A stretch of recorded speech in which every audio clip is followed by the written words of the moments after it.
troubles me the most. A barber surgeon, unlike the monastery monks, which are more of a scholar doctor, a barber surgeon is a little more of a tradesman. This job is sort of, it's half sort of knowledge, it's half sort of trade. It's a very odd sort of job. Still to this day, it's very, you need to be intelligent as well as hand skilled. You can't just be one or the other. We'll start off with these sort of medicament spoons, things you can heat up, keep medicine on there to deliver.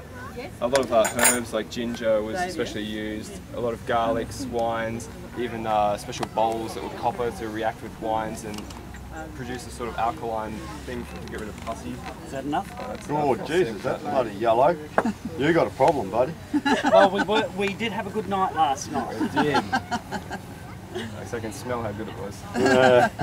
This sort of thing was used for bloodletting. You'd heat the surface, you'd make an incision and you could draw blood and it would suction on and pull blood. You could always test that. You could check for clarity, for taste, smell, same as the urine. This is for cooking amputation. Got a little problem on your finger, we'll take that off nice and quick. That's anaesthetic. This is a bone saw. Yeah, amputations were quite popular back then. This is your lovely tooth puller for a nice anterior tooth. Anyone got any problems now? Yeah, I had one the other night. A couple of wobbly ones? I'll take them for you, no worries. I can use them, make a necklace.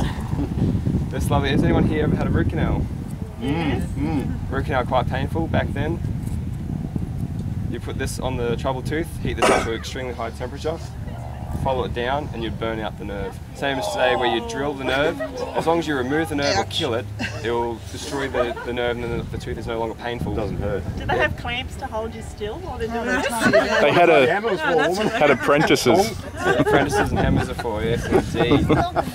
This may not fix it, it may, because we're not sure what sort of material they use to fill the tooth afterwards. I'm assuming maybe some sort of clay, but either way it will get you out of pain if they kill the nerve. It may last another 2 years, and if the other option is pulling the tooth out, an extra 2 years as well, an extra 2 years. They want a bloody big hammer for me, I bet. Because in the medieval period, they believed that you actually had worms in your tooth, right?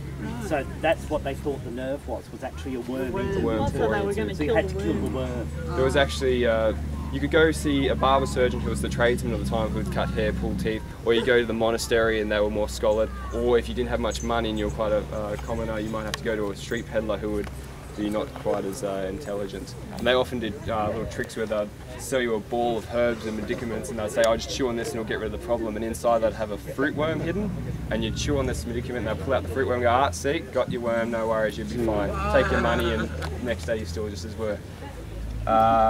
Onto the quartering irons. As you saw, their gun, that's a nice bullet hole shaped. Your arrowhead shape. So we'd try and open up the wound, grab the barbs of the arrow and try and pull it out as easily as gently as we can. And then we'd heat that up to a high temperature and cauterize the wound. Heat would try and kill the bacteria and seal off the wound, stop the bleeding. And here's my urine chart, as you can see, and we'll give a look at the Baron's urine. Smells salty. Taste test. It tastes salty. A follow of ammonia. Too much fatty acids and meat in your diet, my friend. It's apple juice. Tastes worse after. You've got big problems. And that is medicine in the medieval times.